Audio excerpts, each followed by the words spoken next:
మీ అందమైన ప్రయాణం ప్రారంభించండి. 39 మీరు తల్లిదండ్రి అవ్వాలనే కలలను సాకారం చేయడానికి సహాయపడుతుంది. నమస్తే, వెల్కమ్ టు సుమన్ టీవీ.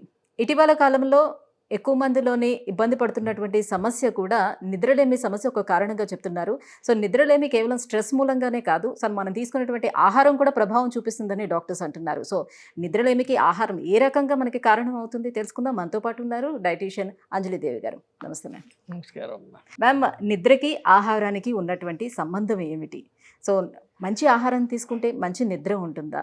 ఇప్పుడు ఒకటే మన బ్యాలెన్స్డ్ డైట్గా తీసుకొని దాని ఈక్వల్గా పొద్దున్న మధ్యాహ్నం సాయంకాలం డిస్ట్రిబ్యూట్ చేసి అలా ఉంటే ఆరోగ్యం బాగుంటుంది, నిద్ర బాగుంటుంది.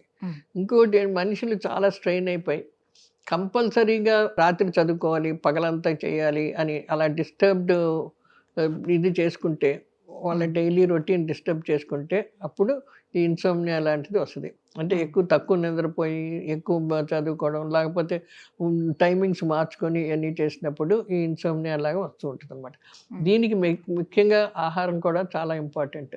ఇప్పుడు ఆహారంలో నార్మల్గా బ్యాలెన్స్డ్ డైట్ తిన్న వాళ్ళకి వాళ్ళు స్టడీగా చేసుకునేటప్పుడు వాళ్ళ యొక్క శారీరక స్థితిని బట్టి, వాళ్ళ యొక్క వయసును బట్టి, దాన్ని బట్టి మనం బ్యాలెన్స్ డైట్ ప్లాన్ చేస్తాం.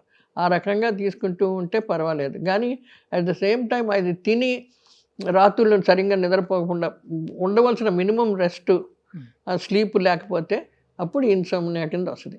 నువ్వేమో మనుషులు సన్నపడాలన్నా, బరువు ఇవ్వాలన్నా ఈ ఇన్సోమ్నియా తోటి చాలా మటుకు ఉంటుంది. ఎక్కువ టైం ఉండి ఆ పని చేసుకుంటే ఒక్కొక్కసారి బాగా చిక్కిపోతారు. లేదు ఎక్కువ చూసుకొని పర్వాలేదులే అని చెప్పి ఎక్సర్సైజ్ లేకుండా తినేసి పని చేసుకుంటూ ఉంటే లావ్ అవుతూ ఉంటారు. There are both sides. చిక్కేవాళ్ళు అవుతున్నారు, లావ్ అవుతూ ఉంటారు. కానీ వాళ్ళకి మెంటల్ స్టెబిలిటీ మటుకు చాలా దెబ్బతింటుంది ఇన్సోమ్నియాతోటి. చిరాకుగా ఉండడం, చాలా సరిగ్గా ఒక్కోసారి ఎక్కువ తినేయడం, తక్కువ తినడం, ఇలాంటివన్నీ ఉంటాయి. ఈ ఇన్సోమ్నియాకి డైట్ కొంచెం చాలా జాగ్రత్తగా చూసుకోవాలి. ముఖ్యంగా క్యాలరీస్ బాగా తగ్గించుకోవాలి. అంటే ఆయిల్స్, పిండి పదార్థాలు, కార్బోహైడ్రేట్స్ అంటే ఎక్కువగా మరపట్టిన బియ్యం, గోధుమలు ఇలాంటివన్నీ లేకుండా కొంచెం ఫైబర్ ఎక్కువ ఉన్నది, ఆకుకూరలు ఎక్కువగా తీసుకొని ఇలాంటివి వాడుతూ ఉంటే ఈ ఇన్సోమ్నియా ప్రాబ్లం ఉండదు. ఇంకోటి స్లీప్ టైమింగ్స్ కూడా వాళ్ళు చాలా మటుకు రెగ్యులేట్ చేసుకోవాల్సిన అవసరం ఉంది. ఈ పద్ధతులు వాడుకొని డైట్ కూడా ఏంటంటే ఈక్వల్ టైమింగ్స్లో తీసుకోవాలి. ఒకసారి ఎక్కువ తినేసి తక్కువ తినకూడదు. ఇంకోటి నైట్ డిన్నర్ సాధ్యమైనంత మటుకు మినిమం ఉండి, లేట్ నైట్ ఆల్కహాల్ ఒకటి, సిగరెట్లు ఒకటి ఇలాంటివి తీసుకున్న వాళ్ళలో ఇన్సోమ్నియా చాలా ఎక్కువ పెరగొద్దు. ఇంకోటి late night dinner, heavy dinners ఉండకూడదు. కొంచెం ముందు తినేసి మళ్ళీ రాత్రి పండుకునేటప్పుడు మళ్ళీ కొంచెం ఏదో తినాలని, స్వీట్స్ అని అవి తింటే అది ఇన్సోమ్నియా ప్రాబ్లం ఎక్కువ అవుతూ ఉంటుంది అనమాట. ఇవన్నీ చేసుకొని టైమింగ్సే కాకుండా టైమింగ్స్తో పాటు ఫుడ్ కూడా మార్చుకుంటూ ఉండాలి. ఈ డీప్ ఫ్రైడ్ ఫుడ్స్, నైట్ మటుకు డీప్ ఫ్రైడ్ ఫుడ్స్ చాలా తగ్గించి ఎర్లీ డిన్నర్లు తింటూ ఉంటే ఈ ప్రాబ్లం ఉండదు. సో ఇప్పుడు రాత్రి పడుకునే ముందు ఈ మొబైల్ వాడకం ఏదైతే ఉందో ఇది ఎలాంటి ప్రభావం చూపిస్తుంది నిద్ర మీద? చాలామంది చేతిలో సెల్ పట్టుకొని పండుకొని చూస్తూ ఉంటారు. అందుకు దానివల్ల ఏంటంటే లేటెస్ట్ రిపోర్ట్స్ ఏంటంటే వెయిట్ ఒకటే కాదు, ఈ హెడ్ ఇది కానీ సైట్ పెరగడం కానీ ఇలాంటివి చాలా ఎక్కువ వస్తున్నాయి. బికాజ్ ఈ సరిగ్గా ఈ మొబైల్ చూసుకొని ఆ చిన్న లైట్స్ సరైన డైరెక్షన్లో కూర్చొని లేకపోతే పండుకొని చదవడం వలన ఇలాంటి ప్రాబ్లమ్స్ చాలా ఎక్కువైపోతున్నాయి. ఇంకొకటి ఏంటంటే వాళ్ళకి స్టెడీనెస్ ఉండదు. ఎప్పుడైతే నిద్ర లేదో పగలు నిద్రపోతారు, రాత్రి చాలా రకాలుగా చిన్నపిల్లలు మరీ ఎక్కువగా వచ్చేస్తూ ఉంది. కానీ అది మటుకు తగ్గించుకోవాలనుకుంటే ఈ స్లీప్ రెగ్యులేట్ చేసుకుంటే ఆటోమేటిక్గా ఆహారం కూడా రెగ్యులేట్ అయిపోద్ది.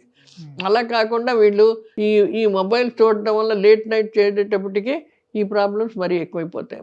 సో పని ఒత్తిడితో రోజు మొత్తం మీద టీ కాఫీలు ఎక్కువగా తాగే వాళ్ళు ఉంటారు. సో డే టైంలో ఈ టీ కాఫీలు ఎక్కువగా తాగడం వల్ల నైట్ స్లీప్కి ఏమైనా ఎఫెక్ట్ ఉంటుందా?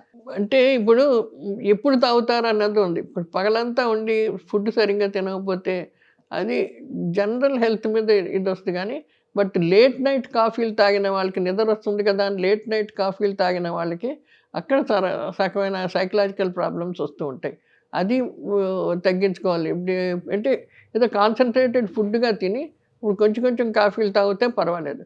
ఇందులో ఎక్కువ కాఫీల్లో ఎక్కువ టానిన్స్ అవి ఉంటాయి కాబట్టి అది మనిషికి సైకలాజికల్ ప్రాబ్లమ్స్ రావడము, తర్వాత ఏమో చిరాకు, ఇసుగుదల ఇలాంటి వస్తూ ఉంటాయన్నమాట. అవి తగ్గించుకోవాలనుకుంటే వీళ్ళు నైట్ కరెక్ట్గా క్రమబద్ధంగా ఒక టైంకి ఫుడ్ తిని ఈ డ్రింక్స్ అవి చేస్తూ ఉంటే కష్టం. ఇంకోటి ఏంటంటే షుగర్ పేషెంట్స్ ఉంటారు, బీపీ పేషెంట్స్ ఉంటారు. వాళ్ళకి ఇలా తిన్నవి ఈ ఇర్రెగ్యులర్ స్లీప్ తోటి దీంతో అవి రెండు పెరిగిపోతాయి. షుగర్ పెరిగిపోద్ది, తర్వాత బీపీ పెరిగిపోద్ది. వాటిని అడ్జస్ట్ చేసుకోవాలంటే మటుకు టైమింగ్స్ జాగ్రత్తగా ఉండాలి. తిన్న ఫుడ్ కూడాను కరెక్ట్గా తినవలసిన అంతే తినగలి మళ్ళీ స్నాక్స్ గవ్వ ఏదో తినేస్తారు, మళ్ళీ స్నాక్స్ మొదలు పెడతారు. సో కంట్రోల్ ఉండదు బాడీకి. వీటి వల్ల మనుషులు పెరిగిపోతూ ఉంటారు.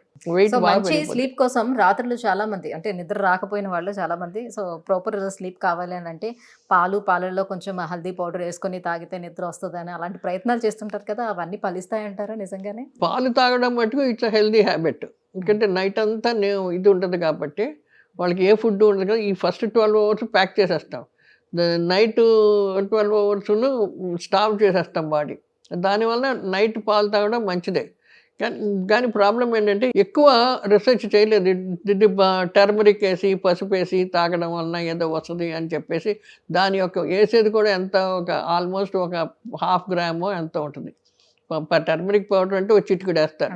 దాంతో ఆ ఎఫెక్ట్ పెద్ద ఎక్కువ వచ్చినట్లు ఇప్పటి వరకు ఎక్కడ రీసెర్చ్ చేయలేదు. మంచిదంటారు కానీ మంచిదే అని అనుకోవడం తప్ప దాని మీద ఎక్కువ ఇది కాలేదు. అది పాలు తాగడం అన్నది అంటే కొంచెం ఎర్లీ డిన్నర్ తీసుకున్నప్పుడు పాలు తాగితే కొంచెం లేట్ 12 అవర్స్ ఫాస్టింగ్లో ఉంటారు కాబట్టి ఈ పాలు వలన వాళ్ళకి కొంచెం ఎనర్జీ వస్తుంది, బాగుంటుంది. అది దట్ ఈస్ అడ్వాంటేజెస్.